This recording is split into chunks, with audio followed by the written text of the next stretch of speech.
sports. It is week 4 in the National Football League. Hard to believe we're already at the quarter mark of the season, and of course, no lack of intrigue across the NFL. Like always, head to westernslopenow.com/contest to make your selections for a chance to win a $200 gas card each week. Let's get to my picks from the top games of the weekend. And folks, the Minnesota Vikings continue to show just how unpredictable the NFL is. Yes, Sam Darnold. Sam Darnold is currently the leader in the clubhouse for MVP. I mean, who would have thought that before the year? The Vikings, they look awesome, but so do the Packers. This game is obviously contingent on Green Bay star quarterback Jordan Love playing, and if he does, give me the Packers at home.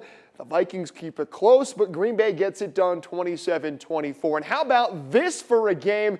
Another 3-0 team on the road for a tough test. And the Super Bowl champion Chiefs really have not been the most impressive 3-0 team to start the year, getting some huge breaks in all 3 of their wins. I think it catches up to them Sunday. Of course, some health concerns for LA's quarterback Justin Herbert, but I think the Chargers, their run game, their defense is enough to eke past their rival at home. And 7.5 points, it just feels like a lot in this spot. Boy, do we have a treat for Sunday Night Football, folks. The Ravens coming off a huge win in Dallas, and the Bills look like an absolute juggernaut after 3 weeks. This is a really tough game. Vegas knows that with a 2-point spread, it's going to come down to a field goal. How about the leg of Justin Tucker to win it at home in an absolute doozy, 34-31? And, well, the Broncos, they have fooled me this season. I picked them in week 1. I picked them in week 2. I picked against them week 3. And, of course, they've done the complete opposite. Last week's dominant win in Tampa showed us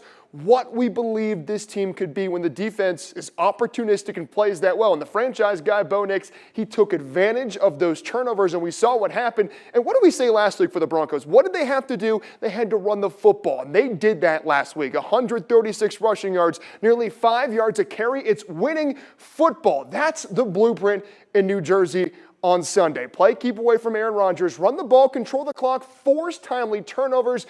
But the Jets, of course, they are really good. They have Aaron Rodgers, and I think he does enough to win this one. The Broncos defense keeps them in the game. Bo Nix takes care of the football, and I think they're able to cover that hefty 7.5-point spread. So there you have it, ladies and gentlemen. Let me tell you, the NFL is incredibly unpredictable, but that's what makes it fun. A big congrats to Anthony Theodore for taking home the $200 gas card last week. Who will win it this week?